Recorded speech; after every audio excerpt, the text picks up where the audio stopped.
Hey guys, Sublord here, back in with another action figure review. Today I'll be taking a look at the Marvel Legends Totally Awesome Hulk Wave. You heard me right. That said, if I'm being honest, if you're calling yourself totally awesome, there's a 99.98% chance that you're totally stupid. But that's besides the point. Point being, today we're taking a look at the Captain Steve Rogers, or Commander Rogers. Brought to us by the, we'll say, fine folks over at Hasbro, because not only did they make a pretty decent update to one of the earliest Marvel Legends figures from Hasbro I ever obtained. That's right, I did buy the Terrax Wave version of this guy that was released alongside the awesome blue armored Ghost Rider, which I still have on display to this day. I think that's the only figure from that wave I have on display still, because I'm biased because it's Ghost Rider, sue me. But this is also brought to us by the local friend who shall not be named for privacy reasons. It was nice enough to grab me this guy at our local Ollie's for the low price of $9.99. So, not only did I not pay full price for it, I didn't even have to pick the darn thing up myself, so shout out to him for that. That said, why don't we cut right to the chase and get into the meat and taters of this review and take a look, see at all the accessories this figure has to offer, because there's only one, and it's a shield that's clear, and it's got the sucky clip on the back, and the clip is too small for the arm. Starting to wonder if lobotomized monkey scrotes aren't the ones running Hasbro nowadays, or any toy company for that matter. Okay. That sucks. That's all you get. It's got the peg. It's got a peg hole on his back here. You could put that in if you so choose. Lines up okay. But unfortunately, that is all you're going to be able to do with this guy, is put the shield on the back, because the clip is too darn small to put on his arm. So, yeah, other than that, and not having alt hands, guns, like the old version, that one had guns, would have given him those guns too if he had the hands for them. And no alt head or anything.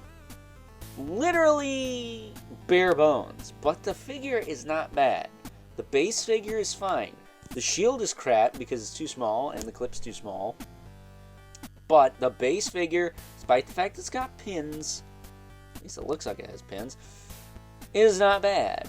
I want to say this belt's probably reused. This is probably reused from the old one. The hands definitely not. The boots definitely not.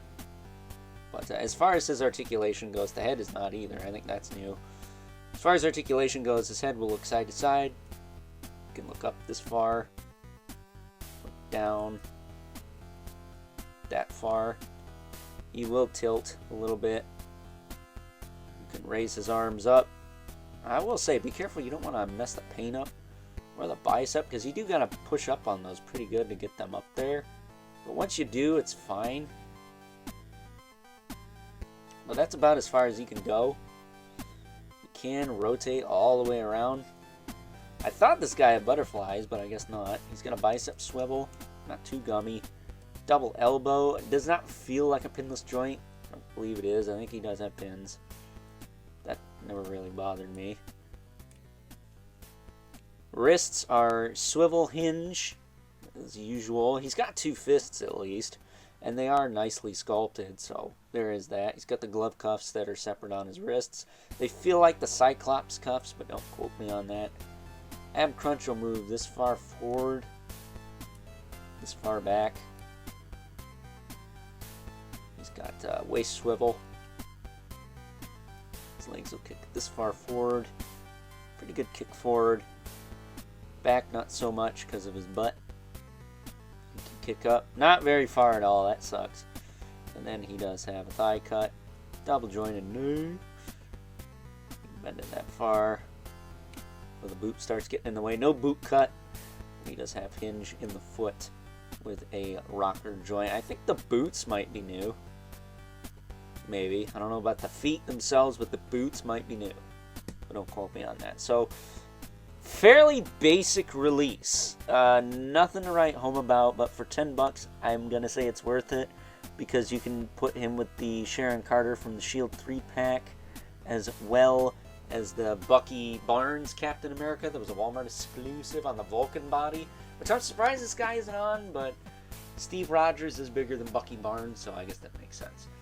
That said, before we wrap this up, why don't we bring in our two regulars, the Mythic Legion's Brother Mandibilith. Right. Yeah.